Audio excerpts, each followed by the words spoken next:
Hi gang, the Joy of Football podcast today has some of our regular segments, but we've brought back some old ones. We've got three of the best: Brighton, Barcelona, West Ham, a good dollar for West Ham in there, and Liverpool and Everton.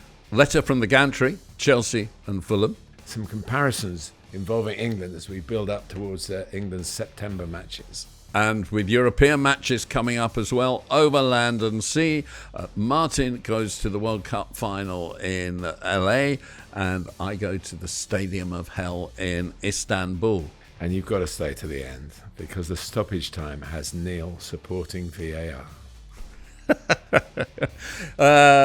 If you love this podcast, subscribe. If you like it, subscribe. If you just feel warm about it, subscribe. And don't forget, you can get more involved with us by going to the Patreon. And, of course, you can follow our written stuff on substack.com, where we are also The Joy of Football. Let the fun begin. The Joy of Football podcast. With me, Neil Barnett.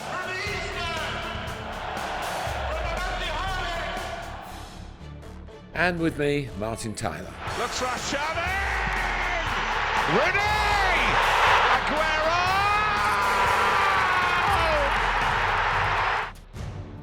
The Joy of Football. Hello, the Joy of Football podcast with Martin Tyler, the greatest commentator in the world, and me, Neil Barnett. We're going to get through today's quickly, we promise. And just for the record, the Joy of Football is the only agenda on this podcast. We're going to start with three of the best. And he makes them pay. Three of the best. He's made them pay. And that completes a wonderful hat-trick. Three of the best. And the reason we're leading with this week is we're 3 games into the Premier League season, 3 games into a lot of leagues across Europe. And clubs are beginning to get identity, aren't they? Yeah, it's quite convenient to have an international break after 3 games where there's an assessment going on. Also, the transfer window will close as well. I think there'll be more of the identity once the new signings are bedded in. And actually, we must point out to everybody we're talking on transfer deadline day. So we've got some news, but we haven't got everything. But yeah, it's an old saying, get the points in the bag as soon as possible. And clearly Liverpool have gone off like defending champions love to do. It's never as easy as it sounds. And elsewhere, your Chelsea have 7 points, 7 goals, only 1 conceded. And not yet probably playing at their very best, relying on a lot on corner kicks to get the goals. And it was a bit of a setback for Arsenal. Villa are having a tough time. Manchester City having a tough time. Is that the identity for the season? We know it isn't, but it's what it has identified is maybe what they need to strengthen, and the way to do it in the transfer market is coming to a close. There are other ways of strengthening, of course, changing your tactics, changing your philosophy, looking at the players in a different way. Really perhaps going against the way the team's been picked in the first 3 games if you scored no goals and got no points. So it's a good time to assess, as all the coaches will be doing as we assess our podcast. Well, we will be looking at various Premier League performances in another podcast. But right now, it is 3 of the best with young player, old player. Martin, your young player. Yeah, I mean, this is very topical. Brajan Gruda, who scored the winning goal for Brighton as they came from behind to beat Manchester City. He had a good performance in the Carabao Cup earlier in the week as well. He's from Germany, German under-21 international. I think both his parents are Albanian. And there's a big sort of tug of war between the Albanian FA and Brian himself as they would love him to play for Albania. But I think certainly his recent statements on it have been he'd love to have a call from Germany to play for Germany. That's where he feels that his international future would lie if he had the choice. But it was the nature of the goal, really, to hold off the defender and to go around the goalkeeper and to keep your composure when you know it's going to win you the game or you're going to drop you 2 points. If you and it's Manchester City. And it's Manchester City, yeah. Manchester City of August 2025, which is probably not Manchester City of a few years earlier, but Erling Haaland actually missed a few chances in that game, though he did score an opportunist goal. But Brighton are one of those, we've got rid of some of our players and how are we going to go again? They keep churning them out. And Gruda's on, he's been there a little while, but he's on that sort of conveyor belt, which might take Brighton into Europe, but might take him into a higher echelon club, So I've gone with him. It's an easy pick there. Certainly Josh King should get a mention, but he's going to get a mention in my letter from the Gantry. He was remarkable for half an hour till the game went away from him for Fulham against Chelsea. My young player is Joan Garcia, who's just turned 24, so I'm just sneaking him in. But he's young in football terms because he's only been a first teamer for about 18 months, and that 18 months was spent at Espanyol in Spain. But Barcelona have had a lot of goalkeeper troubles over the last year. Ter Stegen didn't seem like Hansi Flick's favourite flavour. They brought out of retirement the Polish goalkeeper, Arsenal, Juventus. Wojciech Szczesny. Wojciech Szczesny, yes, thank you. Name went out our heads. And they signed... He'd retired, that's why. Yeah. And they signed Joan Garcia this summer from their neighbours by paying a 25 million Espanyol, by paying a 25 million euros buyout clause and the taxes on top, it says. And he's gone in there and he's had a fantastic start to the season. Everyone in Spain, as far as I can make out, is very disappointed that he's not in the Spain squad for the current internationals. They've got Unai Simon of Athletic Bilbao, David Raya of Arsenal, and Alex Romero of Real Sociedad. And he's not in, but I watched the Barcelona 1-1 draw at Rayo Vallecano, where they haven't got a good record, Barcelona, and they should have been thumped by several goals. And Garcia was outstanding. He made a lot of outstanding saves. He was very authoritative. I'd never seen him play before. Joan Garcia, 24, and he looks ready not just to take the step up to Barcelona, but to take the step up to international football, I think. Very, very impressive indeed. We should probably give a mention to João Neves as well. Yeah. For PSG. He scored a couple of extraordinary goals. He's still only 20 or something. He scored a hat-trick in a 6-3 victory. Yeah, and it wasn't just a tap-in hat-trick, that's for sure. And he the English Premier League clubs tried to get him a year ago, and he made what seemed, I don't know what his justification was. Maybe it was simple maths and cash. But he could yet come to the Premier League while he's still learning the game. Before we kicked off this episode, we had a discussion as to whether João Neves would stay at PSG or whether he... I was late, so I wasn't part of it. Or whether he would be wowed by the Barcelona, Real Madrid's Premier Leagues. What I mean, do you think that PSG, with their riches and their now ability to win everything, do you think that that's strong enough to keep people there? I think he's young enough in his career for the curiosity of playing elsewhere, let alone the football challenge of it. Some players dig in and are there for as long as the club will have them. Others think, well, that's my stint, and particularly if being courted by clubs, you're talking about the right kind of clubs, to be honest with you, and it would be top draw clubs in the Premier League. I don't think we've heard any news with, like, when we're speaking 3 or 4 hours to go, that he's gone anywhere. I think after that display, they were putting handcuffs on him, weren't they? So no, but an exceptional talent, and Portugal keep producing them, don't they? It is an extraordinary production line that they and it's hard to put your finger on why. Whether it's you get your chance a bit earlier, it's a smaller country. And you get to one of the top 3 clubs, you obviously get a great opportunity to play in winning teams. I think that's very important for young players to play in winning teams. I think in years gone by, the climate helped as opposed to England or even the Netherlands, that you could play football more of the year round and on good surfaces. And, I keep getting people through the summer saying it's warmer in London than it is in Lisbon. The climate comes in, but honestly, we love the young players, and it's all part of the. I suppose the circle of football life, really, isn't it? The next lot coming through. Yep. Which brings us on to the old players. Your old player, and you've got two. Yeah. Well, I, unlike you, Neil, I know you've gone for someone you've seen recently, but you take a broader brush to this than me. But I do react to what I see.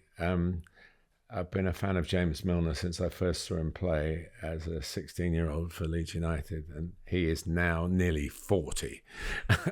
And that time has been spent playing Premier League football, and he'd been injured all last season. It must have been the most frustrating time for him because he's not had too many injuries in his career.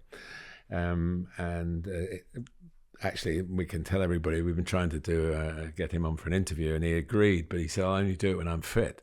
So the messages will be going in after this weekend.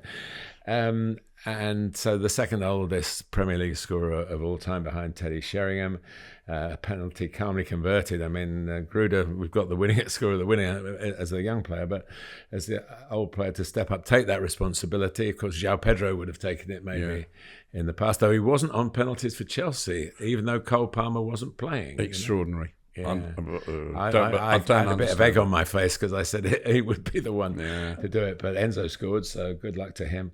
And what I did like, and we've talked about this a lot. He asked for the number 20 in respect of obviously a great friend and admirer of Diogo Jota, and so he had the number 20 on his back when he scored, Jota's old number, and then did the Jota celebration, which I thought was really moving, and it took a break out of an intensity of a game to do that. It would be easy thinking we've got 1-1 and we can go on and win it, as they actually did, but he had and everybody was with him to do that. So James Milner, and the other one is he was a little bit younger, probably about 6-7 years younger, Callum Wilson, who I've always admired as a finisher. 6 years younger. Yeah, I've always admired I love finishers. It's the hardest thing in the world to score a goal. It's a cliche, but it's true. And he finds ways to do it. And he's been so hit by injuries, not always conventional injuries either. And he came on for his latest outing for West Ham, who were, of course, in the depths of despair going to Nottingham Forest. And Crescencio Somerville also did very well. I couldn't fit him in because he's a bit too old to be a young player, and he's perhaps not the player. But Callum scored a goal, generally bothered the life out of Forest, and it was a cameo appearance. The only last bit was, and I'm getting some company here, probably agreeing with what I'm saying, is he got in the way. This is Tammy, who's not very well, and that's why he's being more sociable, He's going to read you the letter from the Gantry, or more to the point, he's going to destroy the letter from the Gantry. But he got in the way of Jared Bowen's run, which would have been the goal of the season. It would have been. And the goal of his career. Four in the last 8 minutes or something like that. I'm not surprised that Jared didn't find it as funny as Callum. No. And Jared had put all the work in, and he really probably would have scored. Callum, he couldn't resist it. That's your striker for you. Callum Wilson, his body has aged. He does look like a veteran. His smile hasn't aged. He does look like a veteran footballer now, but he's got a knowledge that very few people have, and. Would you argue that he's been the most natural goal scorer? We've talked about natural goal scorers before. I think he's the most natural goal scorer probably in the last 5 years in the Premier League, more than Haaland. I mean, his conversion ratio would tell us that. But also, I'm a great believer in when you score, what does the value of the goal for your team? And he's certainly chipped in with a lot of those in his previous clubs.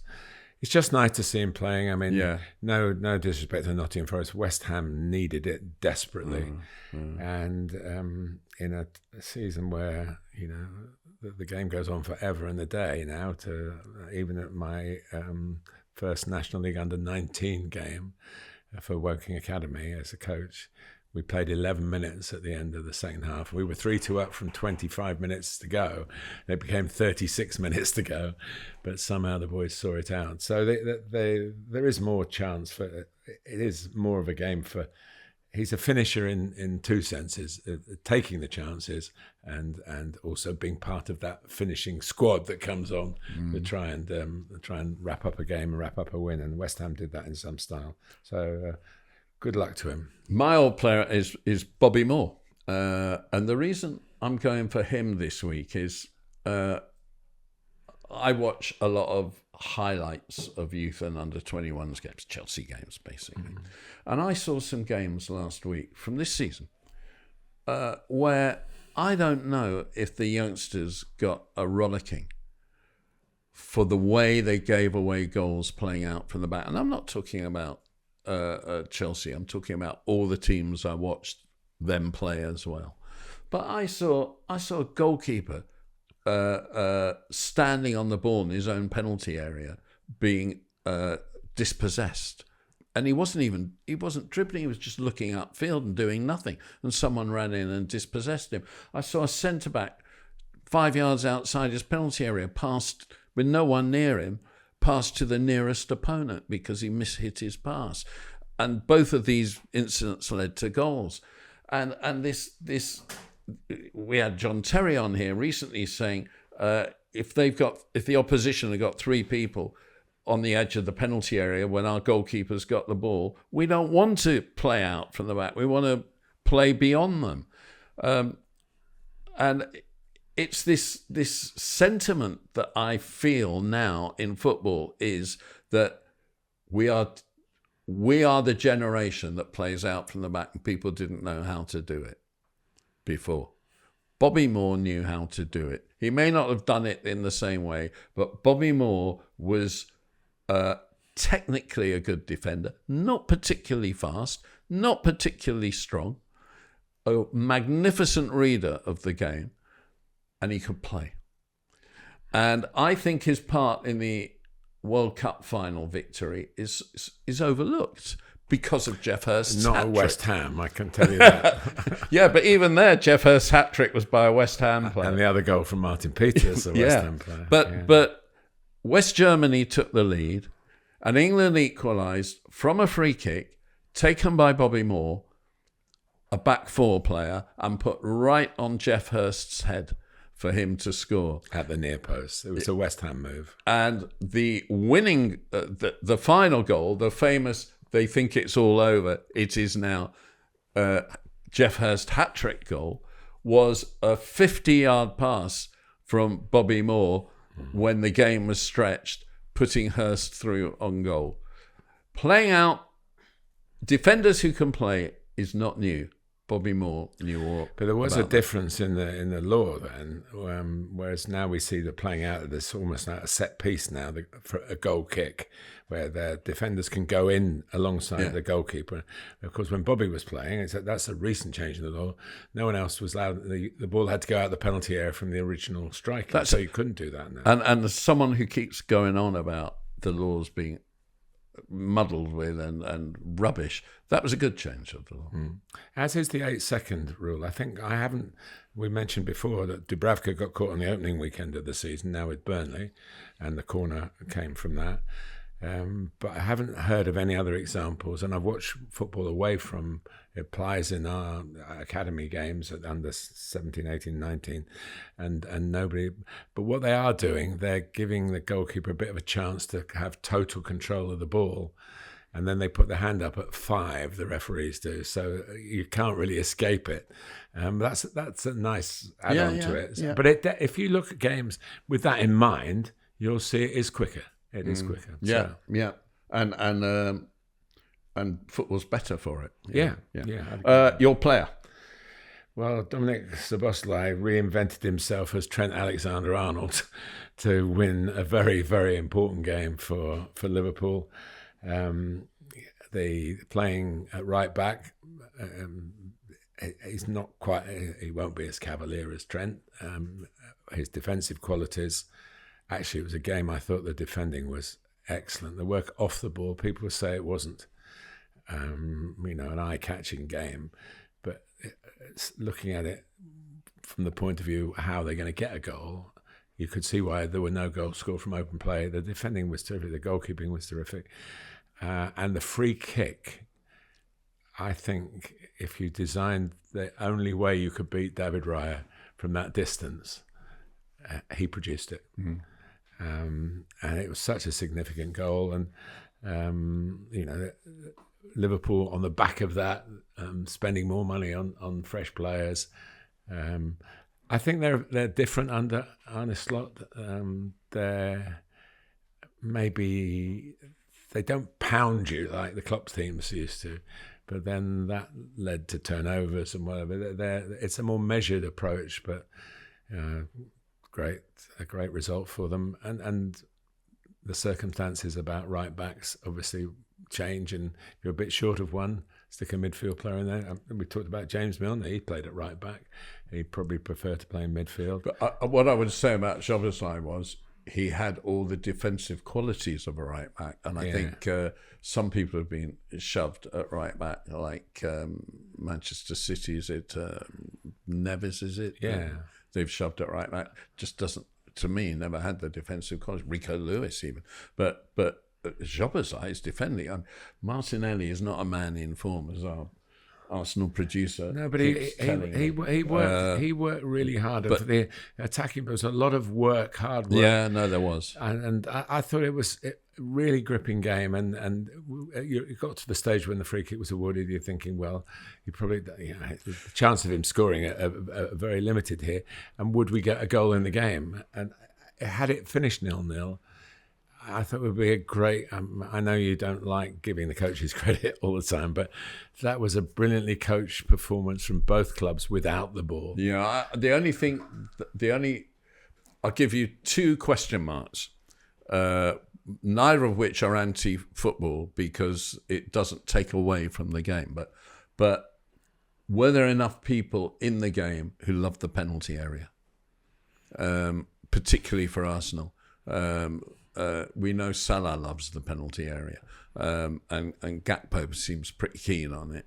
But I just felt at times when they were making Tyrique is pretty happy with it. Yeah. He poached a goal that was disallowed, rightly disallowed, but he. But I just got the feeling when Arsenal were attacking that they didn't quite have enough people getting into that penalty area. Yeah, it's the commitment, it's the risk, isn't it? The risk of leaving a space behind if you're a midfield player trying to win the game. At what point are Arsenal going to 0-0 before the free kick? Are they thinking we're going to go on and win the game, or would a point at Anfield be seen as a good result? I mean, they don't win there very often, do they? And on one moment, one striking of the football. Yeah. These are the margins we're dealing with, the moments. Yeah. And it is grazing the post, and Raya's fantastic goalkeeper gave it everything. And you couldn't go, well, he should have been there, or there. He was where he should be. And well, one other question on that, which is very anti my philosophy, but he's not a 6'6" goalkeeper. Would a 6'6" goalkeeper have got that? Yeah, I guess with a longer arm, might not a longer have had his arm footwork. would have got there, but might not have had his footwork. Yeah, but you think his footwork is incredible. It's Edison may be leaving today, Premier League, after being outstanding in that respect, but Raya's it's amazing, and that ability to if you like more coordination. I'm 6'3" and a bit. And I don't think coordination is my strong point. And I think the bigger you are, the more you've got to, you lose control when you reach so far, Funny enough, today, on my way here, while I was late, I'm changing my car. And one of the reasons somebody called me and said, if you pop in, you can't see one. And they said, it's higher up. You'll find it easier to get out of the car. And as an uncoordinated, discombobulated person, some of the time, it was an attraction. I didn't like the car, but I did like the exit. So one more question on Szoboszlai. he was moved to midfield because, of course, they've signed Wurst. And he might be in danger of losing his midfield place with the most expensive Premier League player ever coming in, at this stage, most expensive. His attitude could not have been more brilliant. No, he's had periods in his time at Liverpool where people, the close to the club, have questioned whether he's quite up to the job. Yeah, Curtis Jones has given a run for his money. Curtis Jones has been in, and obviously at Gravenberch it was a real slot promotion to get him in on a regular basis. And you mentioned earlier that he was been missed. Because Szoboszlai started the season in midfield with McAllister. And Wurst at number 10. He's lost that number 10 slot, and he's moved from there to right back. Well, Wirtz has admitted that he's really coming to terms with the pace of the game. It would have been great for him to be on the winning side and be part of that. And it does take its time. Wirtz, you sort of think, coming from Germany, a similar sort of climate, or similar sort of people. Bundesliga players haven't settled quickly. No, they haven't. No, they some come in a bit too late. But Bastian Schweinsteiger was a big name to go to Manchester United, and maybe at the wrong stage of his career. No, they haven't. Podolski had a go, and there were plenty of German players, but he's sort of come in as the real deal, and he's honest enough to say that this is a league I've got to get ready for. But you've been singing the praises already of James Milner, and Szoboszlai just reminded me of that Milner attitude when he moved from his favoured position to right back. Of I can make the best of this and do something from here. Yeah, Milner still hungry, Szoboszlai from Hungary. Oh dear. On that note, we're moving on. Worst pun of the podcast year. Yeah, not of the podcast era. No, Podcast year. Plenty in the past. We move on to nothing better than Martin Tyler's letter from the Gantry. I thought you were going to do your player. Oh, sorry. I'm going to do my player. You should run this, not me. Yes, yeah, I've got two. Been said before. I've got two from Everton. Two summer signings: Jack Grealish and Kiernan Dewsbury-Hall. I was never, as I think you know, Jack's greatest fan. I thought at Aston Villa, he was their best player, and he was a fantastic player. But he got the ball 8 times. He'd have a go, and he'd pull it off twice, and that's why Aston Villa survived. But for me, he wasn't a big club player. And when he went to Manchester City in that first season, I thought he really struggled, and people complained about him just getting the ball and giving it back to midfield or left back or whatever, and not taking people on like he did at Villa. But I could see what the progress was. They got rid of Raheem Sterling because he was losing the ball too much by then, and he didn't want to lose the ball. I could understand that. And then in the year that they won the treble, it all seemed to come together for Jack Grealish, and he did have an exceptionally good year. But since then, it's just not really happened. And he's gone to Everton, and he looks one of the best midfielders in the league. He's playing off the left still, but he's beating people, he's crossing, he's making goals, yeah. And he's playing with a smile on his face, which he always does. He's a top guy. He's a top guy, and he is. I bet you he's enjoying his football in the first few weeks of the season more than he's enjoyed it probably for a long, since he first broke into the Villa team. Just enjoying it, and he all his qualities are coming out, and at the moment they're more than enough to win with a certain amount of discipline there as well. When he came on, I saw his debut at Leeds, and he came on and it didn't really affect the game. They lost 1-0. And there was talk afterwards with some of the ex-Everton players who were there as ambassadors who travelled with the team. That, well, why didn't we just throw Jack on and say, Jack, go on? These are often said of talented players. Nobody's ever said that to me, but I can imagine what it must be. Okay, the real talents can go and do it, but structure is very important for professional footballers. So I think David Moyes has given him a bit of license, but the structure as well. And he didn't influence the game very much, because we also, here's the story here: Jack Grealish debut for Everton, and he's going to bounce back. He get himself with England and go off to the World Cup, and all things will be happy ever after. But it was a slow start, just for a few minutes.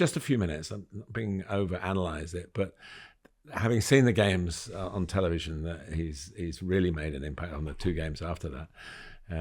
He's got some license to be what he's like, but some of that discipline, because David Moyes is like that. But he's got a kindred spirit. Iliman Ndiaye, who we've raved about on this podcast before.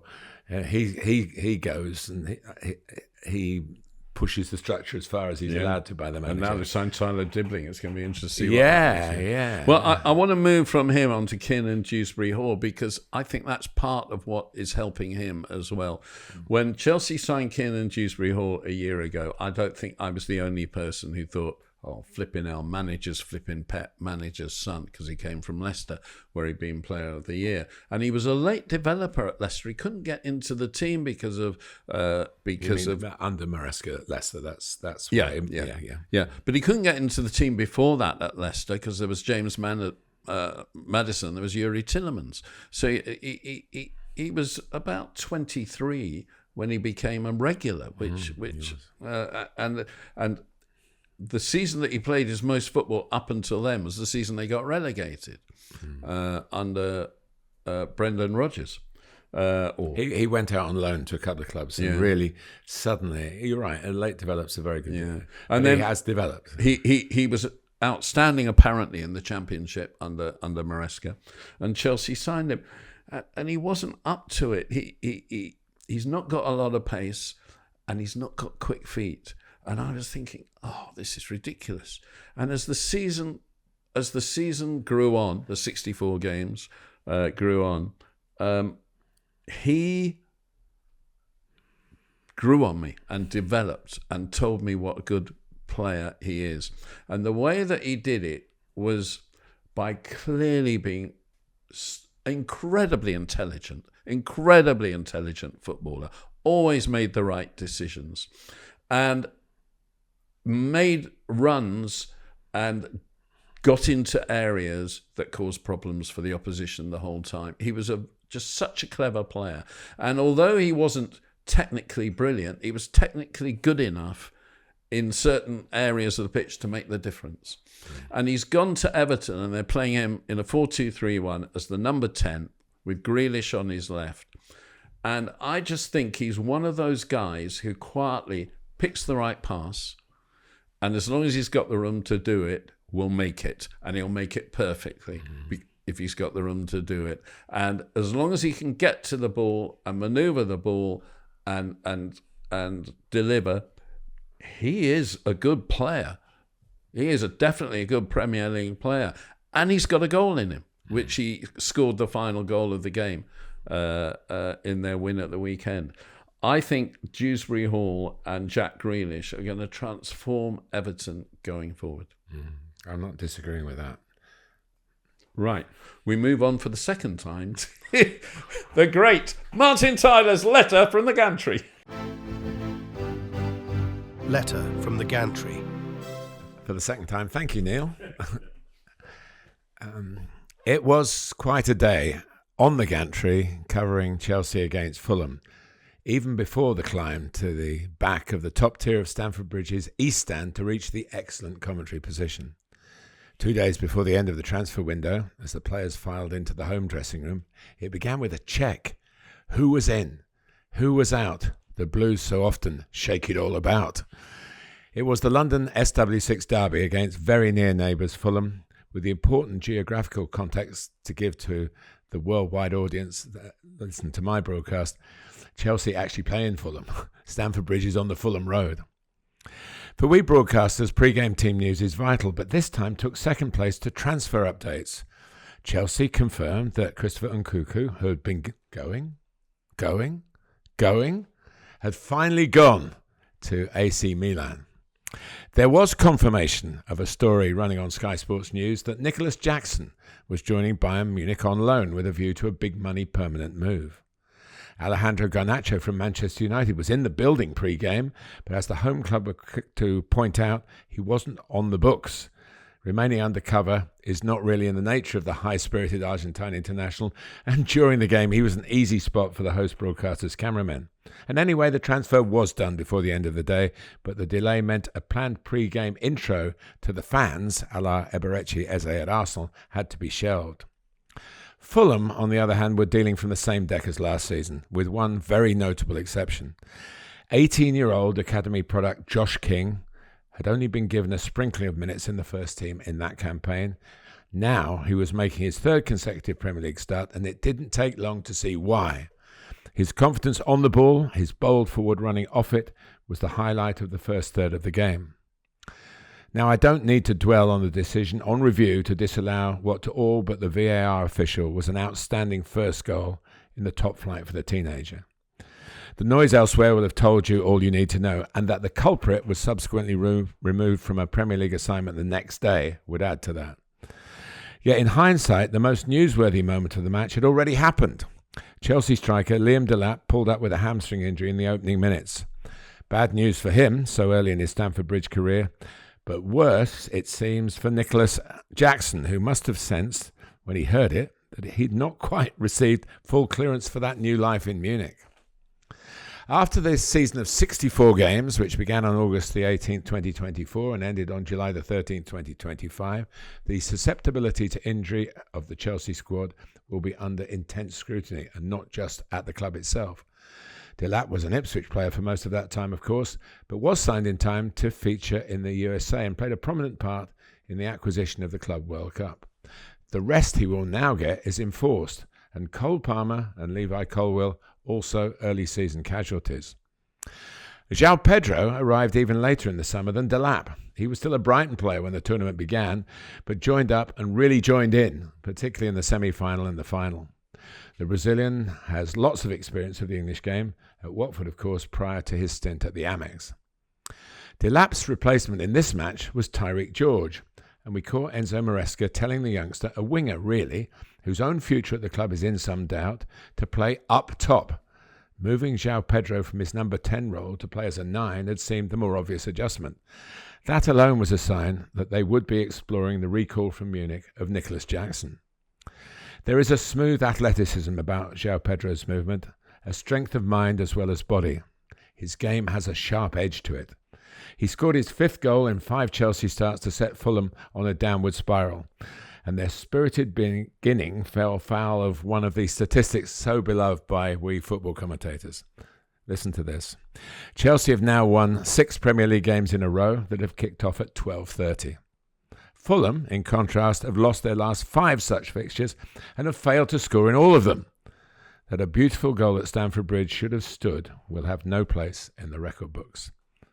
The annulment of a moment of royal quality for a player named King was the story of the game. The putting on hold of a lucrative sale and its impact on a want-away player was the story of the day.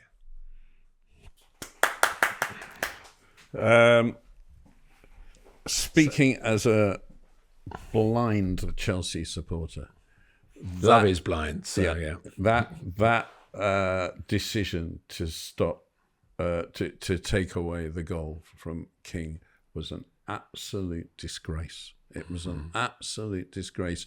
The incident between Muniz and Chalobah happened right in front of where I was, and it was clear it was not a foul. It was clear to the naked eye it was not a foul. And how these people can... Muniz moved away with the ball, Chalobah went to ground, and as he moved away, his back leg finished up on Chalobah's grounded coming in foot. It was no... I mean, people say, oh, let's make football a non-contact sport, but if you can't tell the difference between a collision and a foul, you shouldn't be refereeing. Yeah, it was described as careless, which is it's ridiculous. Yeah, it was nothing to do with it. And to be fair, I mean, Trevor Chalobah. Why players writhe about and roll about is because they think they'll draw attention to it. Now, he may have been hurt. I have no knowledge. I didn't ask anybody after the game.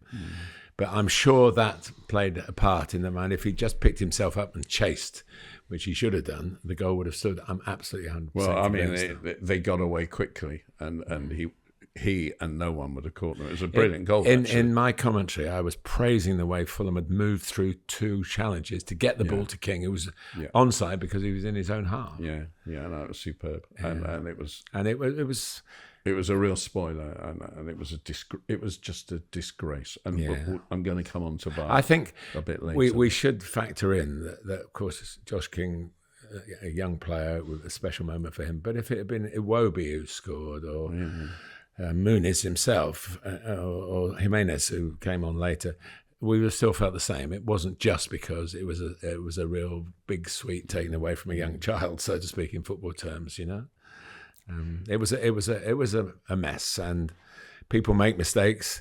I think on-field referees, we've always forgiven mistakes for. The number of times I said before VAR, well, he only got one look at it. When VAR has a good look at it and then intervenes when there's no necessity to do so, I think it threatens the whole viability of VAR, which generally I think has been good for the game. But when you get one of these, and I had one down at Bournemouth last year when Evan Nielsen got sent off, same thing, no on-field decision, was a yellow card, I think, in that case, and it was upgraded to red, and then afterwards everybody said sorry. Well, that didn't help. Late. Yeah, 3 quick things. The referee should have stood up to it for me and agreed. should have said, "You're wrong." No, I stick with my decision. Yeah. Secondly, Brazil this international break have both João Pedro and Richarlison in their squad. Who should start at centre forward? As a centre forward, probably Richarlison, because João Pedro has done so much coming off the left at Brighton, and he's a very hard player to track. Richarlison's probably got a bit more. He's a blunter instrument, if you like, but an effective one. And João Pedro, I think, honestly, Neil, I seen him play for Brighton and maybe a team of, I don't know, a sort of wannabe team that was fighting for every point, really. He looked the real deal in this particular game. And you learn in my job not to judge players in a game just because you're being there to see them. But my goodness, he was the difference on the day. He's looked the real deal all season, Well, all season, 3 games. And my third point is this, this is a bit of a theme, really. But whereas I talked about those development games and youth games where nobody gets rollocked for making errors because that's the way of football at the moment, I think if I had been a supporter of the opposition, the most annoying thing I have seen this season was at the end of West Ham 1, Chelsea 5, when Hermansen, the West Ham goalkeeper, when the whistle blew, he just picked up his gear from the goal and he walked straight off. He didn't shake anybody's hand. He was obviously furious with himself for his performance. And he went straight for the tunnel and to get off. No words to anyone. But as he went off, Graham Potter ran over and shook his hand. Why? Why do you have to be a gentleman to somebody who's just completely mucked up for 90 minutes? Doesn't make you a bad goalkeeper. I'm not saying he's a bad goalkeeper, but on that day, he was inexcusable. But it is part of the etiquette now. Well, it you is. Shake hands with the opposition. You shake hands with the officials. If you don't shake hands with the referee, it's seen as a snub. Well, at the end of the game, I don't know if you noticed, but Marco Silva shook hands with Enzo Maresca and then went straight over to the Fulham supporters, applauded them, said thank you for your support, and then marched down the tunnel. That's a proper manager. He's a proper manager, I give you that, but I'm not sure that criteria is high on the list. But it is. It's sometimes very difficult, even in the academy games, where and obviously I've been privileged one particular day in my coaching career to go and shake hands with Troy Deeney, Tom Cleverley and Will Hughes and people like that, because they played in a game that I was coaching in the FA Cup third round. You do it. I think it's very obvious if you don't do it, and that's why it's become the protocol. It's come, and we shake hands at the start, we shake hands at the end, and I'm so old-fashioned that I believe when you go to football, if you're in a privileged position like we are as broadcasters, you say hello to everyone when you go, and you say goodbye when you go, because you're in their house. And if you've been looked after, and we are very well looked after by broadcast, not by the players and I'm not talking about the players and the managers, but there are people who look after you, the stewards and you say goodbye at the end. And I think that's manners too. I know it's upset you in that, and sometimes you have to really bite your lip to go and do it because you think the referee's had a horror show. But and if you stand there and berate him in public, you're letting yourself down. So I'm in favour of it's become normal. If you look at the old games, that didn't happen quite like that. More like to have a punch up in the tunnel. No, it's no. It was more than just saying. If that's your biggest problem so far, Neil, I think you're doing all right. No, well, I wouldn't have liked being a West Ham supporter when that happened. If you want to read Martin's letters from the Gantry, they are available on our Substack.com site, The Joy of Football, on there, Substack.com.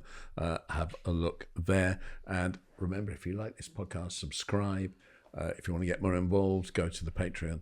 And if you don't like it, you're not listening now. So I've got nothing to say to you. We move on to comparisons. Yes, comparisons come back for one comparison only today. And that is in this international break, Martin. England 2018 to now.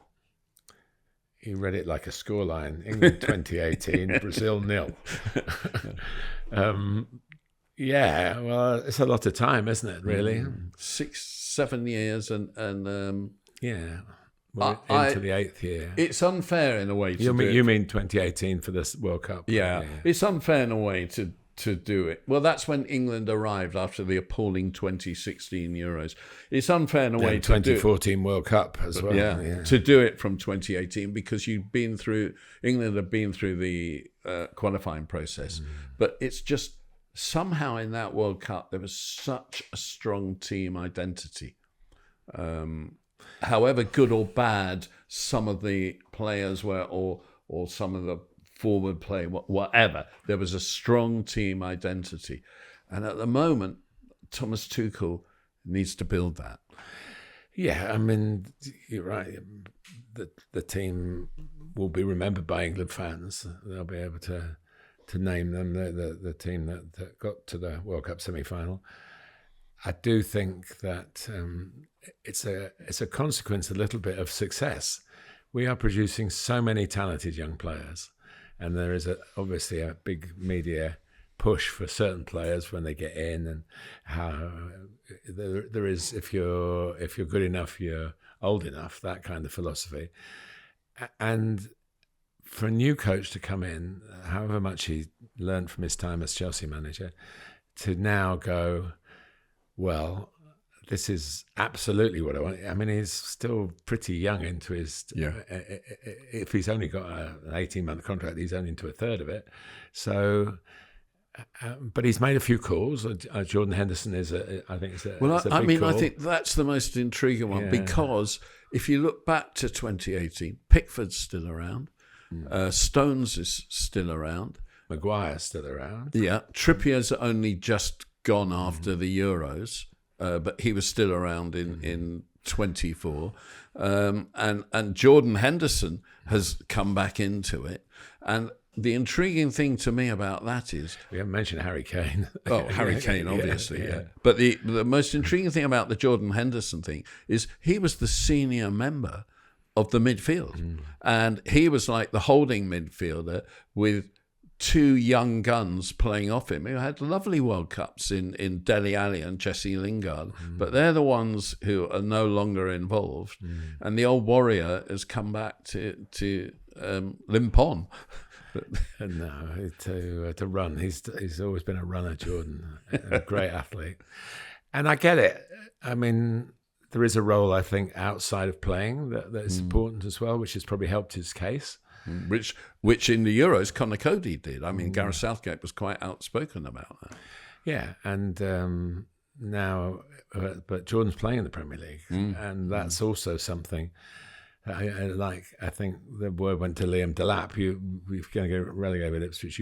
If you're going to be in the contention to play, and obviously now he's had a setback and he wasn't in the squad anyway, but he's certainly one of the young contenders. I think that is. I don't know at what point he's going to go, I've made up my mind. And when do you have to make up your mind? I mean, when he mentioned Martin Peters earlier, he was a very late addition to Ramsey's setup. And of course, with all the subs that you have now in international football, you can get people in bigger squads, and you can widen your brief a little bit, and you only have to pick the team on the day before the game, so you don't have to show your hand or overcommit. The teams that started the World Cups and win the World Cup or get to the final are very rarely the same. You know, you look at Enzo Fernandez, for example, and McAllister, who came through with Argentina on that particular journey. So I think that. That's why I can't answer your question, the comparison, because I'm not sure we've got anything to compare with, except we've got a bigger group, a bigger pool of players, I think, and that can only be helpful, really helpful. Do you worry that at this stage, Phil Foden, Cole Palmer are struggling for fitness, and it just seems such a it's going to be a demanding season for both of them with Champions League, and they were in the Club World Cup, so that is maybe something they have in common. Listen, I think if you tell people they're going to be tired, they'll be tired. Let's say that this is a most wonderful opportunity. It can be a fantastic season for English football. It's a tough ask to win it because. You know, the travelling, the climate, and all sorts of things that happen in football. You hit the inside of the post, it goes in. You hit the inside of the post, it stays out. Those are the kind of things that it comes down to maybe in the end. I would rather say, play all your club games, get yourself as fit as you possibly can, enjoy the experience, show that the life that everybody would want to live as a Premier League footballer is, and of course it's demanding. I see it even closer quarters than you, Neil. I'm lucky enough to go to the training. I know how hard they work, but it's for the glory of having a great career. And we're still talking about the 66 World Cup winners. It will be 60 years. So go and make that anniversary count and you'll be remembered for another 60 years and beyond, So it happens, injuries happen, that overload, underprepared. Did Liam Delap warm up properly, or is he knackered from playing the Club World Cup? Chelsea would know the answer to that. But, there are other reasons for getting injured other than fatigue. You can just be unlucky. Your body might not be up to playing 65 games a season, but there are plenty of players whose bodies are, and we need to make sure their minds are as well, because I think, I need a rest, I need this, I need to rest and recovery 2 days after playing every time. Well, the medical facts don't always make that stack up. I had this out with Joe Ward, a good friend of the podcast. Warm up for 45 minutes, play another half in the warm up before you go and play 90 minutes of football. If we didn't do that, I'd feel that I wasn't properly prepared.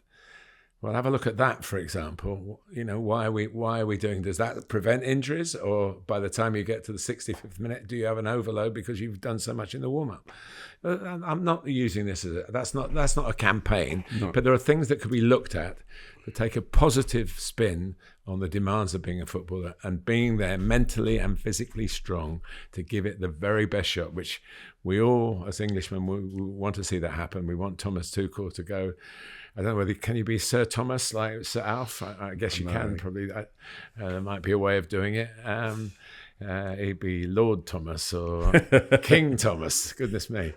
But if he could do that, and you and I have lived through it, and a lot of people listening and watching haven't. Being the World Cup winning country when it happens, it's fantastic. in 2018, 2019 and 2022, Trent Alexander-Arnold played in the Champions League final. Would you have him in your England squad?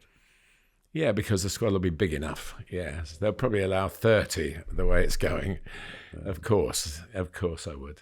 Yeah. A guy you've championed on here, who hasn't made the squad, I don't think, who I saw in the first game of the season, Adam Wharton. He's injured. Oh, is he injured? He got injured. No, he was in the squad, but he got injured on Saturday night. He was outstanding at Stamford Bridge on the first day of the season. No, he's a top player. Yeah. But he's, where's he come from? Blackburn Rovers, just a skim of a career in the Premier League, but outstanding in what he's done, and young and hungry. And but they're not going to be injured all of the time. No. Injuries will come and go. Yeah. It's the ones that get I fear the ACLs. That's a consequence, I believe, of the way we play on these hard pitches. Where the drainage is so important that we get the water off. That there is the risk of that, and we have had a few players. And again, please, medics, tell us. We want to know. We're not qualified to. I'm making an assumption that maybe absolute poppycock. I've made plenty of those down the years, but it does seem to me that there are more. And is there no way we can have, like you can have we've got a football here. We know the pressure of the ball. Why not have a watering where you've got a softening of the turf? Groundsmen, please don't complain. But why not? Why not? We can't play on this. Because the Premier League don't allow it. For those who are listening, we've got false grass on the table. Yeah, false grass on the table. Fake grass. It's actually, for those of you who are just listening, it's quite hideous. And I've just said that I pointed at a football again. My apologies to the listeners.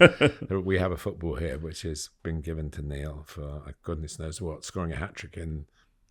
It was a game? No, Didier Drogba scored a hat-trick and had so many hat-trick balls in his house that he donated it to me. Drogba. Yeah. Right. Comparisons. Yeah, an unfair comparison, but it I think the most important thing for Tuchel is to find an identity. Good luck to him, and good luck to all the players in contention. It must be. To be chosen as a commentator, I've done 12, I think. As a commentator of the World Cup is the greatest honour in my profession, I believe, and it's for a player it must be extraordinary. And he wants another one. If you're watching, listening, he's available and fit. Yeah, and fit, very much so. Yeah. Right, we return with another segment, a returning segment, over land and sea, just in time for international football, and then of course after the break, European football. Overland to see stories of travels. Martin, give me a story. Well, you've just talked about World Cup, and this mine's around the World Cup final of 1994, which of course was staged in the United States of America, as will be the World Cup final of 2026. I did most of my work working for SBS in Australia. I did most of my work on the East Coast. So obviously the teams around the different regions of the USA, and then I was sent for the final, which is on the West Coast. Which is on the West Coast in Pasadena in LA. The Rose Bowl. The Rose Bowl, between, as it turned out, Italy and Brazil. Now, the protocol of this, first of all, all the hotels were booked. So the hotel and SPS did their best. I called it the penitentiary. But it was for 2 nights, So, of course, no complaint. I just slept on the street to commentate in the World Cup final. And so I was a bit cautious of security. So they had, as most hotel rooms have, that little safe in the wall where the more advanced ones now, you just press in, you have a pass number, and you can press that and use 6 digits, and that's what you do. You put your passport in, everything like that. So, but we were given the World Cup in the USA in 94. You had to have a match ticket as well as your accreditation, and that was there'd been a lot of security issues where match tickets had not worked. So, of course, the match ticket was very, very important. So I put it in my hole in the wall safe, but it didn't have a digital display. It just had a little key, a tiny key, like a school locker key, And so that was fine. So I then went off and watched the 3rd and 4th place game. And so I'm coming back now. It's now the night before the World Cup final, and it's 12 o'clock or 12:30 kickoff. 12 o'clock, I think, the next day. So early, and I suddenly sort of realised, I've got to be up early, get out early, and got my notes already, and sort of packing my bag. And I thought, well, of course, I need the ticket, don't I? So I go to find the key. I'm patting all my pockets and everything. No key. So now I'm 14 hours before the World Cup final, and I've got no way of getting in. And there'll be no way, knowing the security level that had been high. If you might remember, Eric Cantona had a bit of a problem with the security guard at one of the games. He was working for media. And then I go, well, what am I going to do? It was a pretty slender crew. I didn't have a boss or anything, nor would I want to admit to the fact that I'd locked my World Cup final ticket into a safe that couldn't be opened. I never thought for one moment that they might have a duplicate key. Isn't that weird? Do you know what? This is the first time ever, and we talked about this story about bringing it down. The first time ever I've thought, why didn't I go down to reception and ask if they got a duplicate key? I didn't. A sheer panic took over.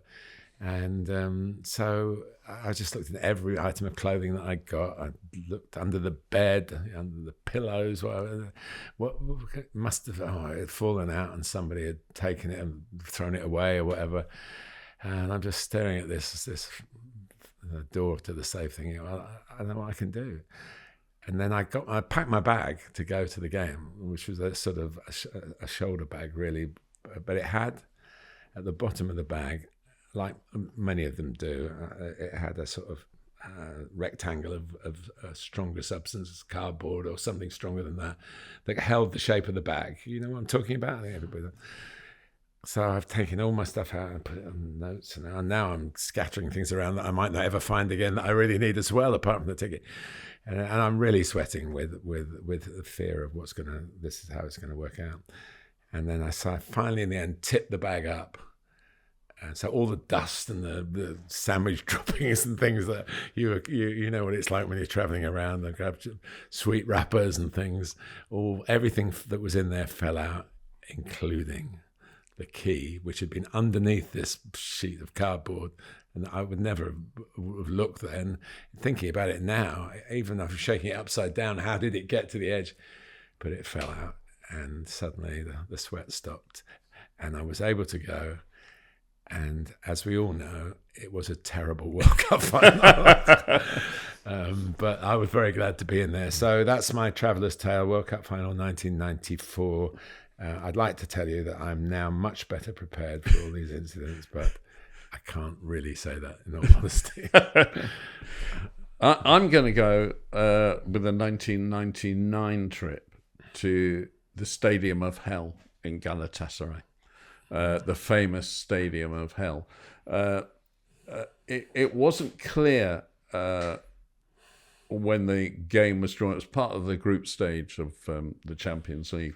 It wasn't clear when the game was drawn whether any away supporters would be allowed in. At the very last moment, just 250 were. But I was travelling with the club, with the team. And when I got to Istanbul airport, the players were held back till they had everything they needed so they could rush through and get on the coach as quickly as possible. I was able to get out earlier, and I walked out, and outside the departure gate, or outside the terminal actual building, outside the door, were about 100 Galatasaray supporters. And I stopped and started talking to them, and a lot of them spoke English, and they were fine. They weren't frightening or threatening or anything at all. They were funny they and might have jovial. found you frightening and threatening. And good football people.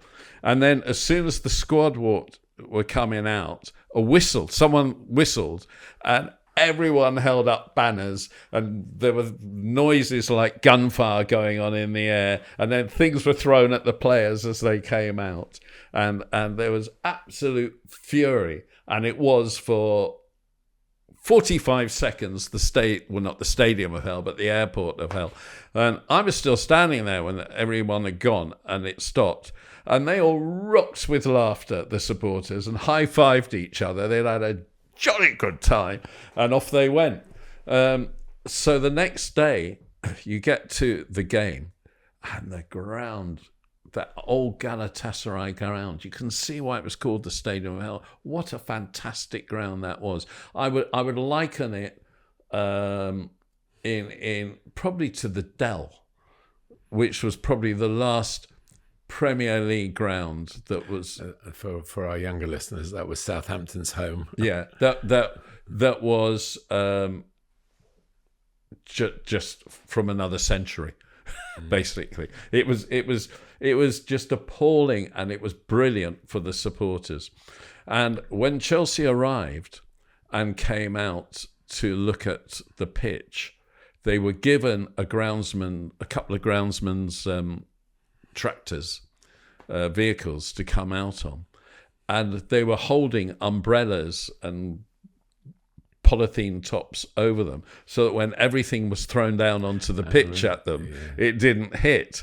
And the Galatasaray fans were particularly angry at Dennis Wise, the captain, because in the home game, we'd already played the home game in the group stage. In the home game, it was at the time when there were a lot of Turkey versus the Kurds political battles, as the Kurds wanted independence. Someone had run on the pitch at Stamford Bridge supporting the Kurds, run the length of the pitch, and made the very basic error of running too close to Dennis Wise, who tripped him up and presented him to the stewards. So he got a special blast of fury from the supporters. Yeah.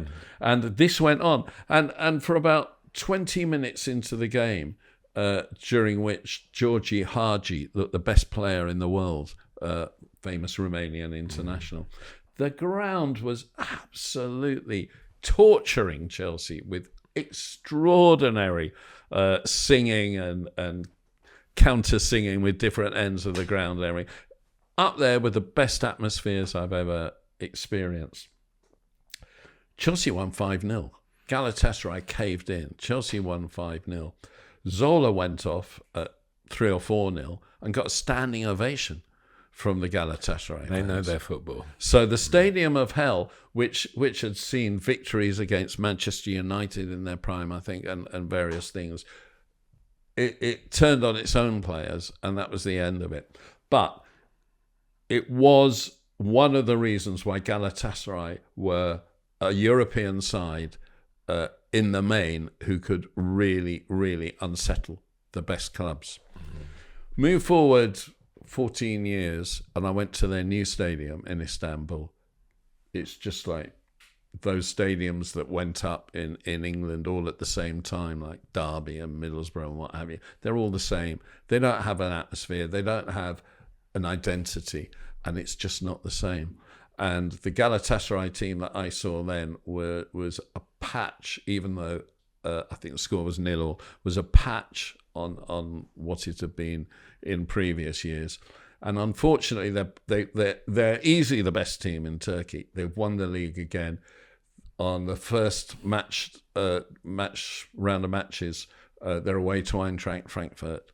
But their home games are against Liverpool, Atletico Madrid, Bodo Glimt and Union St. Gilloise. And in times gone by, I would have expected them to give Liverpool and Atletico Madrid a game. Not anymore, because what was Neanderthal about the old Stadium of Hell is now civilized, and it's too easy, I think, for opposition going in, which is sad. I loved the Neanderthal. over land and sea. I like that segment. We'll bring that back. Right, that's it. But we just have time this week for stoppage time. Stoppage time. And Martin, I watched the Rayo Vallecano Barcelona game on television, where Joan Garcia, where we came in for me, had such a good match. The game was delayed. It didn't start on time. The managers were called together, and it was explained to them that VAR had broken down. And there were no pictures available for the referee to see, and so they weren't going to use VAR. VAR must have had a busy summer, probably working a long season. You know, that's what happens when you have too much. You break down. And the extraordinary thing is, I'm sitting here in Kingston watching the game on television, and I'm thinking, well, I've got pictures. Why don't they just show them those pictures? But for some reason, they can't show them those pictures because they're not VAR official pictures. Barcelona scored from a penalty. Was it a penalty? I wasn't sure. I didn't really think you're it sticking was. up for VAR. It would have been better for VAR. This is the problem. If it suits you, VAR's great. If it doesn't suit you... Yeah, this is the point. It is. The television pundits in the studio were Terry Gibson and Guillaume Balaguer. They both thought it was a penalty, to be fair. But they were only looking at screens as well. I think VAR would have given a better account of whether that happened or not. And you're right, Martin, I missed it. There we go. I think that's a brilliant way to sign off. An admission from Neil. Also, that Tyrique George has signed for Fulham, 22 million plus add-ons and a heavy sell-on clause. Hello, if you didn't hear that, I've just been told that Tyrique George has signed for Fulham for £22 million and a heavy sell-on clause. And I have to tell you, in all his games, league games for Chelsea, the only goal he scored was at Fulham. Yeah. But I did in the letter. I did say that his future was up for, so I'm not surprised.